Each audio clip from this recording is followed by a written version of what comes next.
Hello everyone, I am Neha and welcome back to my channel. I am here with a new topic, so let's begin.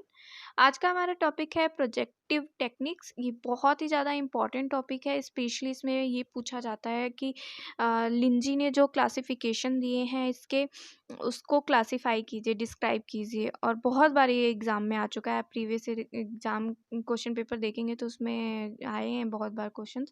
तो सबसे पहले हम उसको discuss करेंगे, उनके classification को। सबसे पहले हम डिस्कस करते हैं कि प्रोजेक्टिव टेक्निक्स एक्चुअली है क्या। तो प्रोजेक्टिव टेस्ट जो होते हैं वो पर्सनैलिटी मेजरमेंट के लिए ही होता है, एनालाइज करने के लिए उसको यूज़ किया जाता है। और ये मेनली डिज़ाइन किया गया है to assist the clinical psychologist जो डायग्नोसिस करते हैं पर्सन के इमोशनल डिस्टर्बेंस को। इमोशनल डिस्टर्बेंस जो होते हैं पर्सन के unconscious conflict, fears and concern, उस टाइप के इमोशनल कॉन्फ्लिक्ट। और इनकी जो ये जो टेस्ट है बेस्ड ऑन फ्राइड्स थ्योरी, जिन्होंने अनकॉन्शियस प्रोसेस को बहुत ही इम्पॉर्टेंटली बताया है कि बहुत important for, very important for understanding psychopathology. ठीक है।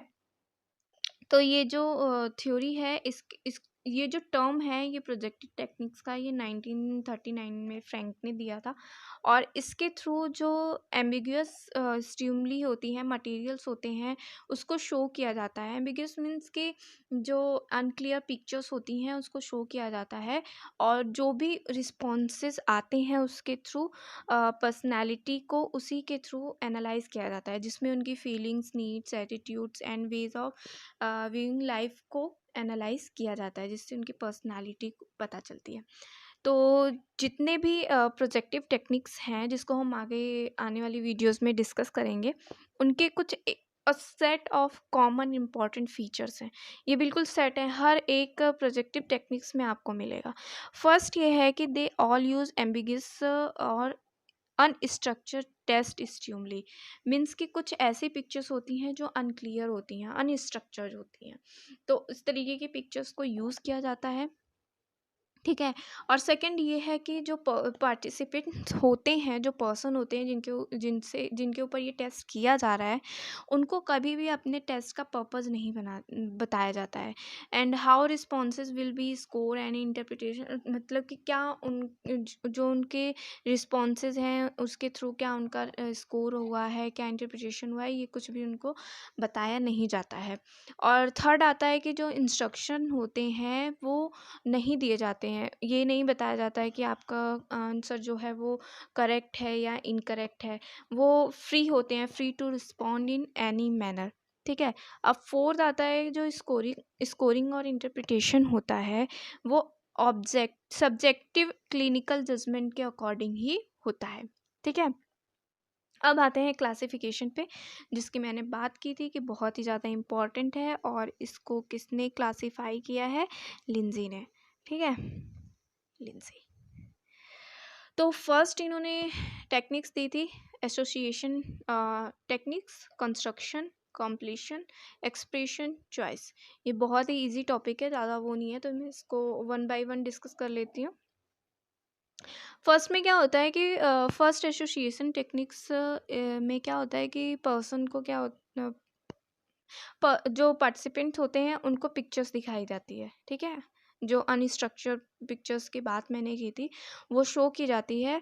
और the first thing that comes to mind, जो भी उनका उसको देखते ही जो रिस्पॉन्ड वो देते हैं, जो थॉट्स उनके माइंड में आते हैं, वही एसोसिएशन होता है उनका। ठीक है। वही उसी के थ्रू जो साइकोलॉजिस्ट होते हैं पर्सनालिटी को एनालाइज करते हैं। ठीक है। The responses are analysed for studying personality. इसीलिए वो एसोसिएट कर रहे हैं अपने माइंड को, इसीलिए इसको एसोसिएशन टेक्निक्स के नाम से जाना जाता है। अब आते हैं कंस्ट्रक्शन टेक्निक्स पे। कंस्ट्रक्शन टेक्निक्स भी बहुत इजी है। इसको अगेन इसमें पिक्चर्स दिखाई जाती हैं जो इंक ब्लॉट वाली पिक्चर्स होती हैं, इंक ऐसे ही उसमें लगा दी जाती है और उनको शो किया जाता है और उनको बोला जाता है कि आप इस पिक्चर को देखकर एक स्टोरी कंस्ट्रक्ट करो, जिसके बेसिस पे उनकी पर्सनालिटी को एनालाइज किया जाता है। अब थर्ड आता है कंप्लीशन टेक्निक्स। कंप्लीशन मीन्स कि कुछ सेंटेंसेस उनको दे दिए जाते हैं, फुल सेंटेंसेस नहीं, हाफ हाफ करके दे दिया जाता है, उनको कंप्लीट करना होता है अपने अकॉर्डिंग। तो इस जो वो कंप्लीट करते हैं उसके थ्रू उनकी पर्सनैलिटी को एनालाइज किया जाता है। ओके। अब आते हैं एक्सप्रेसिव टेक्निक्स में। एक्सप्रेसिव टेक्निक्स में थोड़ा सा डिफ़र है। इसमें क्या होता है कि कुछ मैनिपुलेटिंग टास्क दे दिए जाते हैं और एग्जामिन उनके जो एक्सप्रेशन होता है उसके थ्रू उनके पर्सनैलिटी को एनालाइज करता है, इसीलिए इस टेक्निक्स को क्या कहते हैं, एक्सप्रेसिव टेक्निक्स कहते हैं।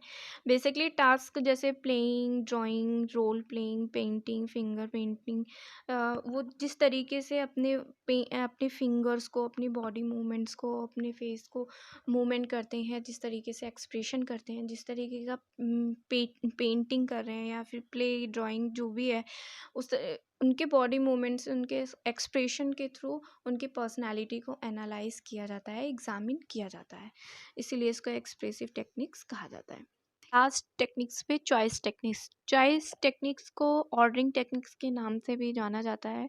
इस टेक्निक्स में क्या होता है कि पर्सन जो पार्टिसिपेंट्स होते हैं, एग्जामिनी होते हैं, वो प्रेजेंट करते हैं with some sets of pictures और आइटम्स, उसको दिया जाता है और कुछ अप्रोप्रिएट इंस्ट्रक्शन होते हैं, उसके अकॉर्डिंग उन पिक्चर्स को चूज़ करना पड़ता है उनको। मीन्स कि कुछ ऑर्डर और रैंकिंग के थ्रू उन पिक्चर्स को ऑर्डरिंग में उनको लगाना होता है और इसीलिए इसको ऑर्डरिंग टेक्निक्स के नाम से भी जाना जाता है, जो उनके ऑर्डरिंग होती है, रैंकिंग होती है, जो भी वो पिक्चर्स लगाते हैं, उसके थ्रू उनकी पर्सनैलिटी को एनालाइज किया जाता है बाय क्लिनिकल साइकोलॉजिस्ट।